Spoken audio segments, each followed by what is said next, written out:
बच्चों, आज के इस वीडियो में आपका बहुत बहुत स्वागत है। मैं पुनरावृत्ति करा रही हूँ आपको सर्वनाम की। इससे पहले के वीडियो में मैंने आपको सर्वनाम के भेद पढ़ाए थे और उसमें भेदों की परिभाषा, उनके उदाहरण मैंने समझाया था। तो मैंने संबंधवाचक तक आपको पढ़ा दिया है। अब इसके बाद की चीजों को मैं आपको बताऊंगी कि कैसे सर्वनाम शब्दों में भी विकार उत्पन्न होता है। यानी सर्वनाम शब्दों में भी संज्ञा के तो विकारक तत्व होते ही हैं, लेकिन सर्वनाम शब्दों में भी कुछ विकारक तत्व होते हैं जिनके आधार पर हम ये मानते हैं कि सर्वनाम शब्दों में भी विकार आता है।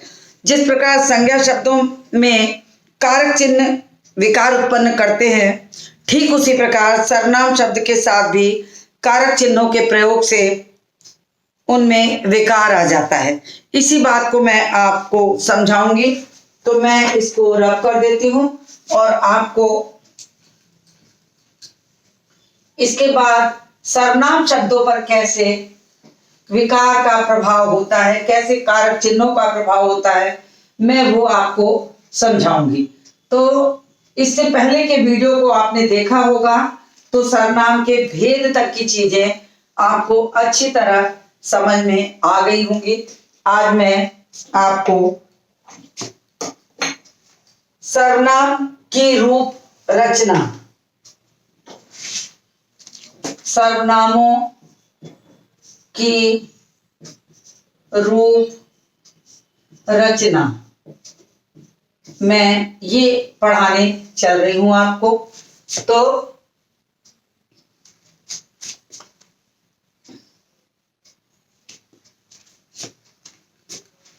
अब इसमें मैं आपको बता दूं, जिस प्रकार संज्ञा के विकारक तत्व होते हैं, कारक चिन्हों के कारण जिस तरह संज्ञा में विकार उत्पन्न होता है, ठीक उसी प्रकार आपके सर्वनाम शब्दों में भी विकार उत्पन्न होते हैं।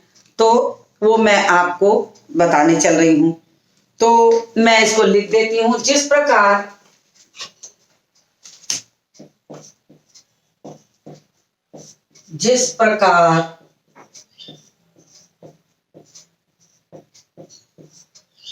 संज्ञा शब्दों में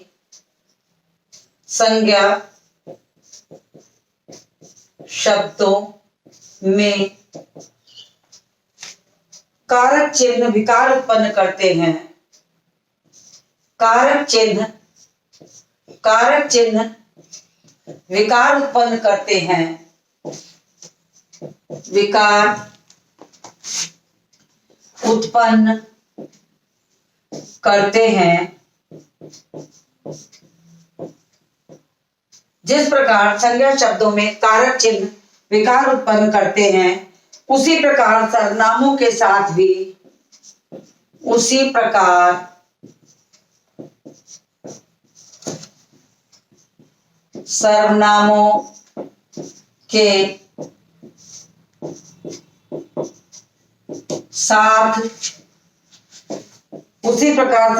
के साथ भी कारक चिन्हों के प्रयोग से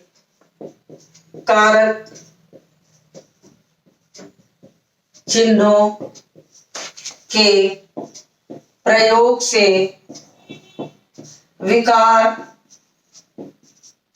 उत्पन्न होता है। तो ये बात आपको याद रखनी होगी। सर्वनाम शब्दों पर लिंग का कोई प्रभाव नहीं पड़ता। और साथ में आपको ये चीज बता दें कि सर्वनाम शब्दों पर लिंग का कोई प्रभाव नहीं पड़ता। यदि हम आपको कहते हैं कि लड़का जा रहा है और लड़की जा रही है, तो संज्ञा और सर्वनाम शब्दों के साथ जो क्रिया होती है, वो क्रिया से ये पता लगता है कि ये पुल्लिंग है अथवा स्त्रीलिंग है। लेकिन सर्वनाम शब्द होगा कि वह जा रहा है, वह जा रही है, इस वह में कोई परिवर्तन नहीं आता है। ये वह स्त्रीलिंग और पुल्लिंग दोनों में समान रूप से प्रयोग किया जाता है। तो ये सबसे बड़ी बात जानकारी आपको चाहिए कि सर्वनाम शब्दों में लिंग के लिए कोई परिवर्तन नहीं है। तो इसको आपको ध्यान में रखना होगा। तो मैं आपको एक तरीके से ये कहना चाहिए, याद रखने योग्य बातें बता दे रही हूं कि सर्वनाम शब्दों पर लिंग का कोई प्रभाव नहीं पड़ता। जैसे लड़की भी वह लिखा जाता है और लड़का भी लिखा जाता है, लेकिन क्रिया के माध्यम से यह पता चलता है कि ये पुल्लिंग है अथवा स्त्रीलिंग है। तो मैं उदाहरण लिख देती हूं। जो समान रूप से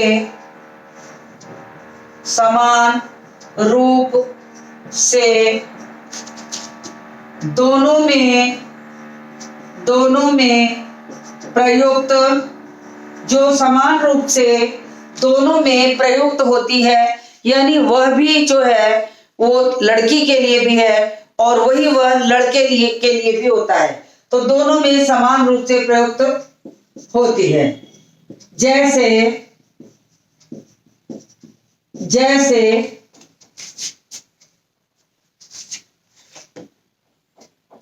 मैं विद्यालय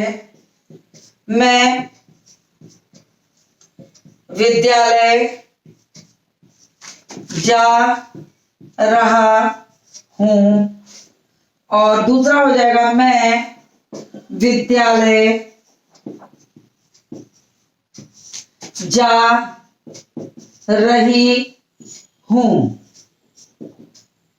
तो दोनों देखिए, यहां इस क्रिया से ही पुल्लिंग और स्त्रीलिंग पता लग रहा है। इस मैं में कोई भी परिवर्तन नहीं है। दोनों जगह पर हमें जो मैं का प्रयोग हम कर रहे हैं वो बिल्कुल समान है। तो मैं आपको ये बताना चाहती हूं कि पुल्लिंग और स्त्रीलिंग में सिर्फ पहचान, सर्वनाम शब्दों में कोई अंतर नहीं होता, सिर्फ उसकी पहचान क्रिया के माध्यम से ही होती है। तो ये मैं में कोई अंतर नहीं आता। दूसरी जो जरूरी बात है वो मैं आपको बता दूं कि दूसरी जरूरी बात है कि सर्वनाम शब्दों की रूप रचना में संबोधन नहीं होता, यानी जितने कारक होते हैं उनमें संबोधन का प्रयोग नहीं होता। सर्वनाम शब्दों के रूप रचना में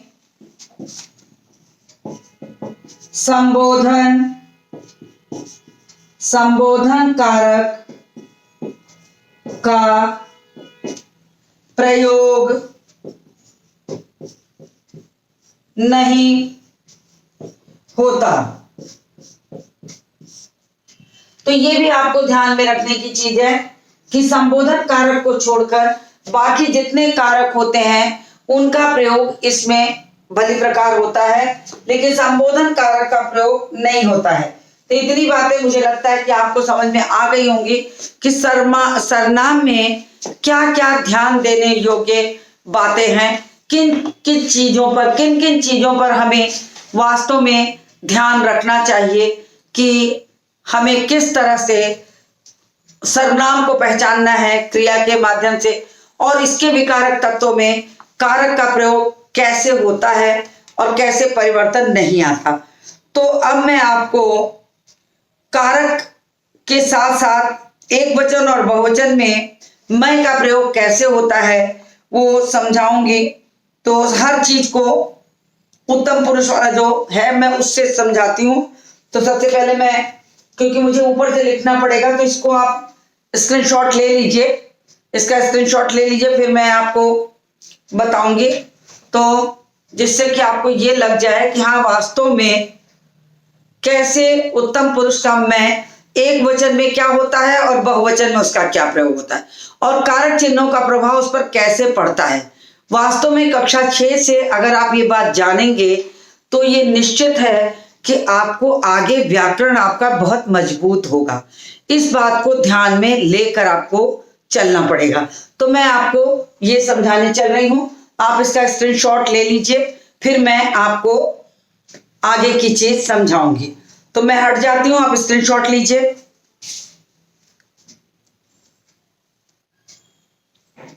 आपने स्क्रीनशॉट ले लिया होगा। तो मैं इसको रब करती हूं और रब करने के साथ साथ मैं आपको आगे सर्वनाम का प्रयोग, उत्तम पुरुष मैं का प्रयोग एक वचन में कैसे होता है और बहुवचन में उसका प्रयोग कैसे होता है वो मैं आपको समझाऊंगी। तो मुझे उम्मीद है कि इतनी बात आपको समझ में आ गई होगी। मैं आपको सर्वनाम की प्रत्येक चीज समझा रही हूं जिसमें आपको व्याकरण बहुत अच्छे से समझ में आ जाएगा। अगर आप लगातार मेरे साथ बने रहेंगे तो आपको कोई कठिनाई नहीं हो सकती। तो मैं अब आपको बताने चल रही हूं कि कैसे उत्तम पुरुषवाचक सर्वनाम मैं जो होता है उसका प्रयोग कैसे होता है। मैं यहां लिख देती हूं उत्तम पुरुष, मुझे लग रहा है आपको स्पष्ट हो रहा होगा। उत्तम पुरुष सर्वनाम, उत्तम पुरुषवाचक सर्वनाम मैं। ये देखिए मैंने इसको इन्वर्टेड कॉमा में करके अलग कर दिया है। इसका प्रयोग एक वचन और बहुवचन में कैसे कारक के हिसाब से होता है मैं वो बता रही हूं। तो ध्यान दीजिए, मैं यहां लिख देती हूं कारक, यानी कौन कौन से कारक होते हैं, और फिर इसके बाद लिख देती हूं एक वचन, एक वचन में मैं का प्रयोग, और बहुवचन में मैं का प्रयोग कैसे होता है। तो सबसे पहले मैं कर्ता कारक का पहला क्या है, कर्ता कारक। तो कर्ता कारक में मैं शब्द प्रयोग होता है, मैंने भी कभी कभी होता है। सेंटेंस के हिसाब से, वाक्य के हिसाब से मैंने भी लिखा जाता है। इसका जब बहुवचन हो जाता है तो ये हम हो जाता है, और हम से ये बनता है हमको, हम से हमको हो जाएगा और कर्ता कारक है। अब मैं आपको कर्म कारक बताती हूं कि ये मैं कैसे हो जाता है। कर्म कारक जब आएगा तो मुझे बन जाएगा, मुझे और मुझको, मुझे और मुझको। तो इतनी चीज आपको समझ में आ गई होगी। तो कर्म कारक जब आया तो एक वचन में इसका स्वरूप जो होगा वो मैं से मुझे हो जाएगा, मुझे या मुझको। लेकिन जब यही बहुवचन में जाएगा तो हो जाएगा हमें या हमको। ऊपर हम था, हम यहां हमको नहीं हमने, यहां हो जाएगा हमने, और यहां जब आएगा तो हो जाएगा हमें और हमको। दोनों शब्दों का प्रयोग हम बहुवचन में करते हैं, हमको। फिर हम आ गए क्या, करण कारक पर। अब देखिए करण कारक पर आए तो अब देखिए इसका चिन्ह क्या है, को। कर्ता, इसका चिन्ह है ने, इसका चिन्ह है को, कर्ता ने, कर्ण को। अब यहां से होता है करण से, तो वो क्या हो जाएगा, मुझसे, मुझ से,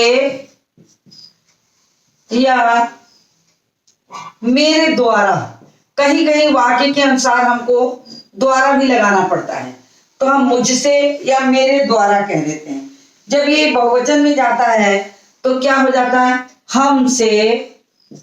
हमसे और हमारे द्वारा ये हो जाएगा। फिर उसके बाद क्या आ जाएगा, देखिए मैं आपको अभी समझाती हूं। तो उसके बाद क्या होगा कि मुझसे, मेरे द्वारा। अब इसका चिन्ह जो से है उसका प्रयोग कर लिए। अब संप्रदान में क्या होता है, संप्रदान का जो चिन्ह होता है वो के लिए होता है, के लिए। तो मैंने क्या किया इसका, अब क्या हो जाएगा इसका, जब मैं का एक वचन क्या हो जाएगा, मेरे लिए या मुझको। अब यहां हम क्या कहेंगे, मेरे लिए कर सकते हैं या मुझको भी कह सकते हैं।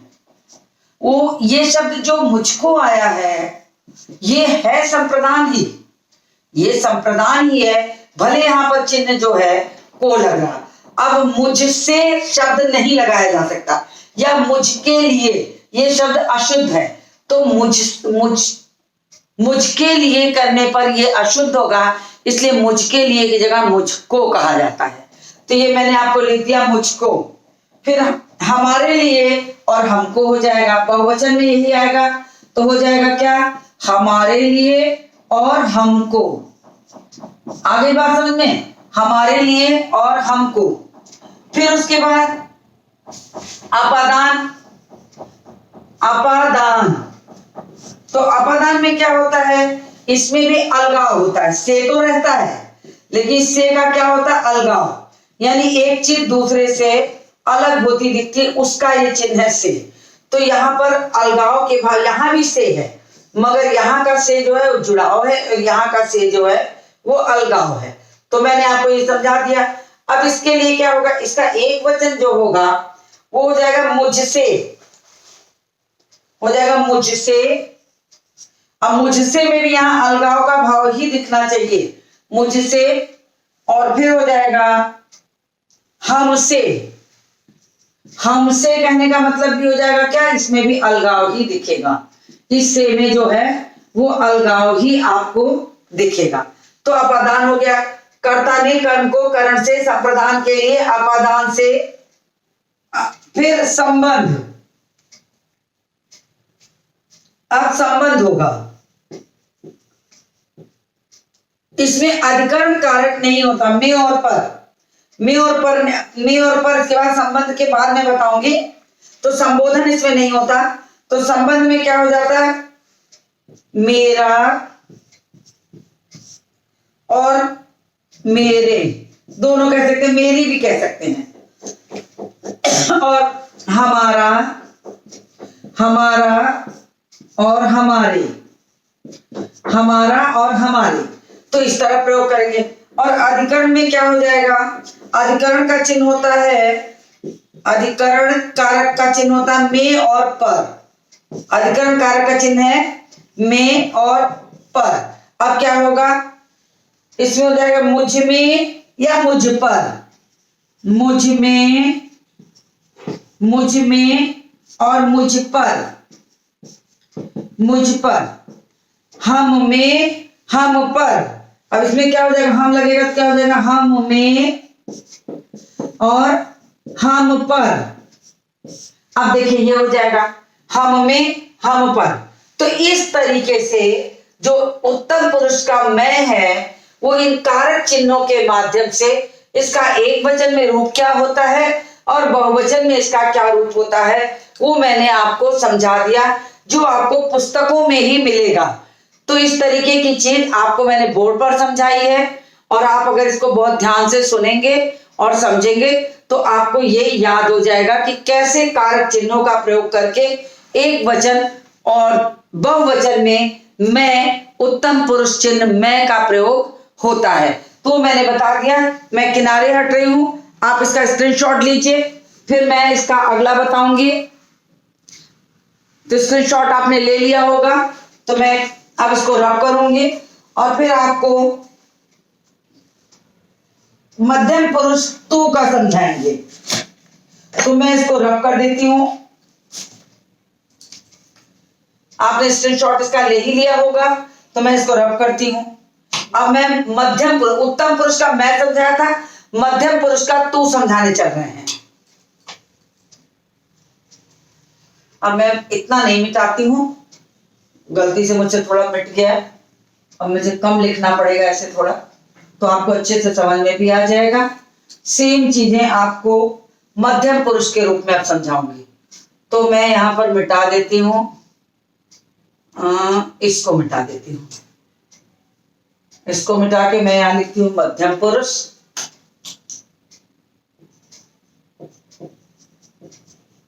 मध्यम पुरुष वाचक, और यहां लिख देती हूं तुम, यानी श्रोता का जो शब्द होता है, ये उत्तम पुरुष वक्ता का था, अब ये श्रोता का है। तो यहाँ भी मिट गया है, मैं इसको भी मिटा देती हूँ। संबंध, उसके बाद अधिकरण, तो इतना मिट गया था, तो मैं इसको दोबारा से लिख देती हूँ। चिन्ह भी इसका लिख देती हूँ, में और पर। तो ये आपको समझ में आ गया। अब इसका मैं तू आपको कराने चल रही हूँ। आप भी मेरे साथ साथ कॉपी पे करिए, तो आपको और अच्छे से याद हो जाएगा और समझ में भी आ जाएगा। तो मैं अब इसको लिखने चल रही हूँ, ध्यान दीजिएगा। अब कैसे इसका बनेगा। अब पहला है इसका एक वचन में तू या तूने भी कहते हैं।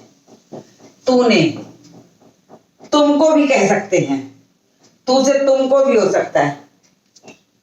उसके बाद हो जाएगा बहुवचन में आएगा तुम, तुमने, तुम और तुमने। मतलब एक वचन में तू शब्द का प्रयोग किए, तो बहुवचन में आकर हम इसको कहेंगे तुम या तुमने। फिर कर्म कारक के रूप में क्या कर, आपको लगाना है, हमको ये चिन्ह लगाना। तो क्या हो जाएगा, तुझे और तुझको, तुझे और क्या होगा, तुझको। फिर हो जाएगा इसमें क्या हो जाएगा, तुम्हें, तुम्हें और तुमको, तुमको। फिर करण कारक में क्या हो जाएगा, से लगता है चिन्ह, तो क्या हो जाएगा, तुझसे, ध्यान दीजिएगा एकदम, तुझसे या तेरे द्वारा, तेरे द्वारा। इसीलिए कभी कभी हम लोग क्या करते हैं, एक वचन की जगह बहुवचन लगा के भी बोल देते हैं। एक वचन होते हुए भी हम बहुवचन का प्रयोग करते हैं, क्योंकि ऐसी स्थिति में जो उच्चारण होता है उससे ये थोड़ा सम्मानित नहीं लगता है, खाटी खड़ी बोली का शब्द बन जाता है।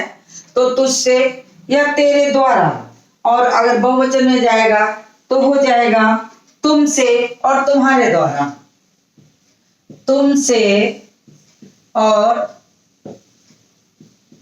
तुम्हारे द्वारा। अब देखिए, तुमसे और तुम्हारे द्वारा। फिर उसके बाद संप्रदान में आए तो क्या हुआ, तेरे लिए और तुझको।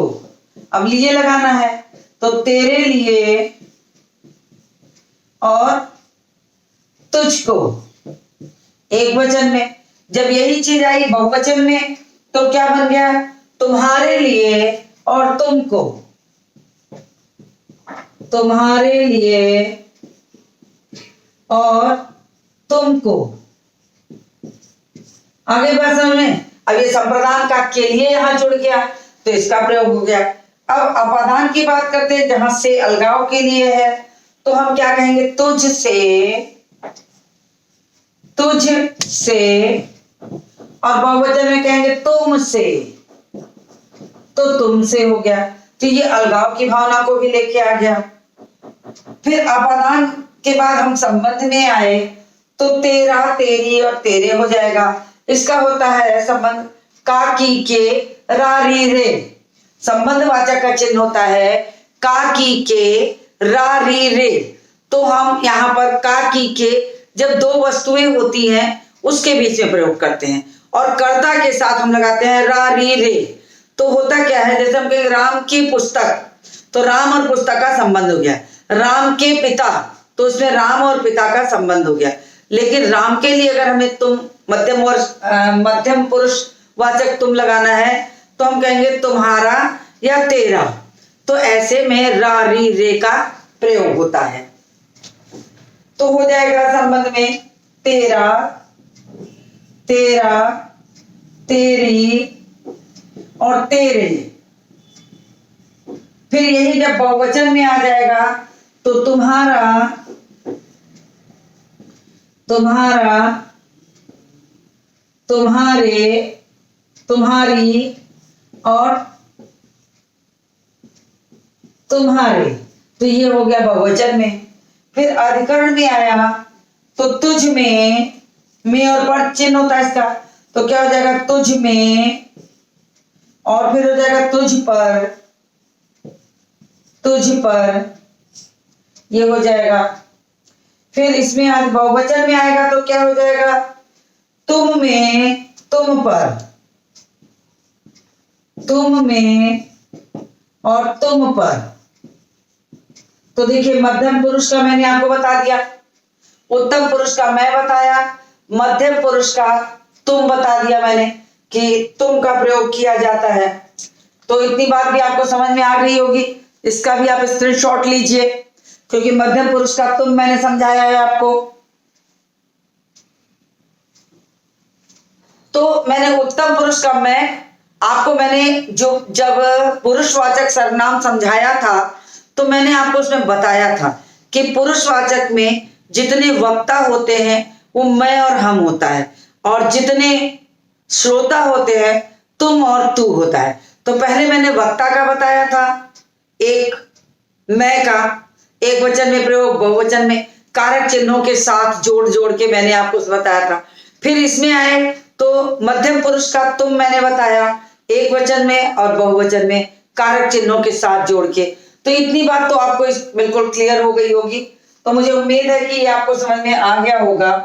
अब मैं अन्य पुरुष का बताऊंगी, इसलिए आप इसको स्क्रीनशॉट ले लीजिए, मैं किनारे हूं, फिर मैं आपको रब करूंगी इसको, फिर अन्य पुरुष का वह बताऊंगी। तो आपने इसका स्क्रीनशॉट लिया होगा, मैं इसे रब करती हूं।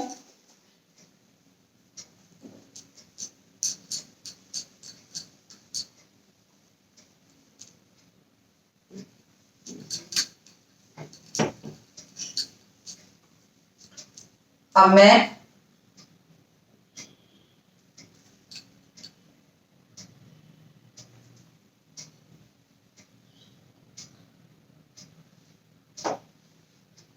मैं यहां पर लिख देती हूं अन्य पुरुष,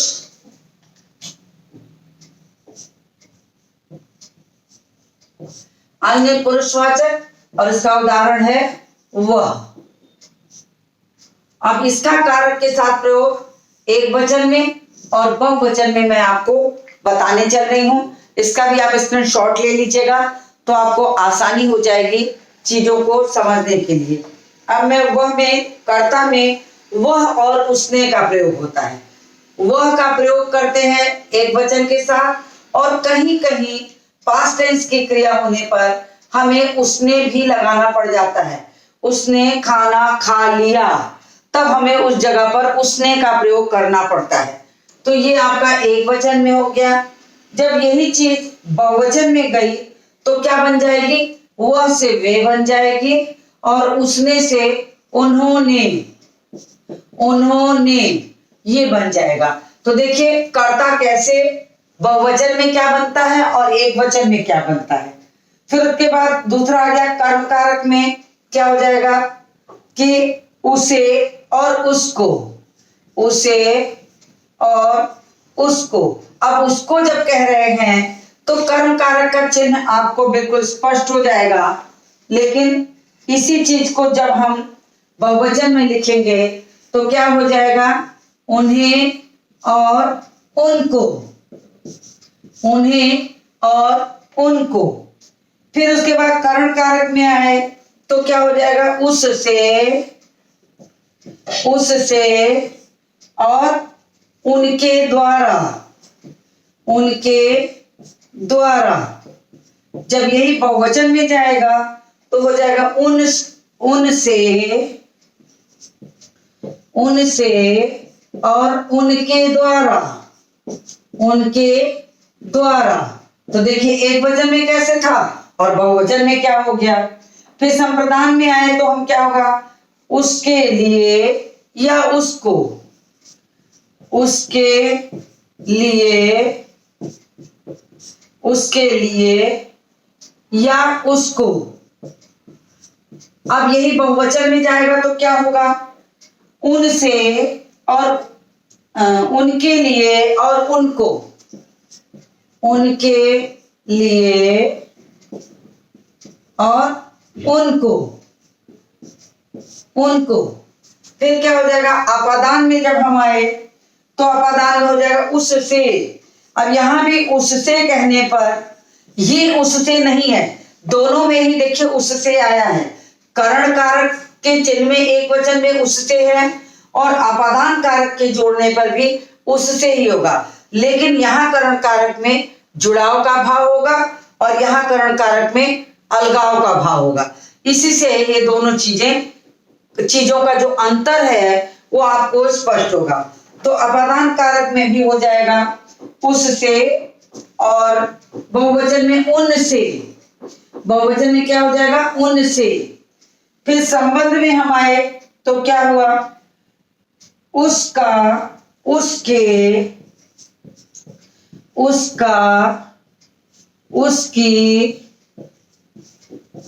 और उसे। उसका, उसकी और उसके। तो का, की, के आ गया। जब यही बहुवचन में गया तो उनका, उनके, उनका, उनकी, उनकी और उनके। तो देखिए बहुवचन में सेम ऐसे ही होता है, खाली बहुवचन का जो शब्द है थोड़ा सा परिवर्तित होता है। फिर अधिकरण में हम आए तो उसमें, में और पर है, तो उदाहरण हो जाएगा उसमें और उस पर। अब यही जब बहुवचन में जाएगा तो उनमें, उनमें और उन पर। तो ये आपका हो गया। तीनों मैंने आपको बता दिया। उत्तम पुरुष का मैं, मध्यम पुरुष का तुम और अन्य पुरुष का वह। एक वचन में इसका प्रयोग और बहुवचन में प्रयोग कारक चिन्हों के माध्यम से कैसे हो जाता है, इसको मैंने समझाया। तो आप इसका भी स्क्रीनशॉट लीजिए। तो मुझे उम्मीद है कि आपको इतनी बात समझ में आ गई होगी। इसके बाद मैं आगे जो सर्वनाम के भेद हैं उसको अपने अगले वीडियो में लेके आऊंगी। तो मैं आज के इस वीडियो को यहीं समाप्त करती हूँ और मिलती हूँ आपसे अगले वीडियो में।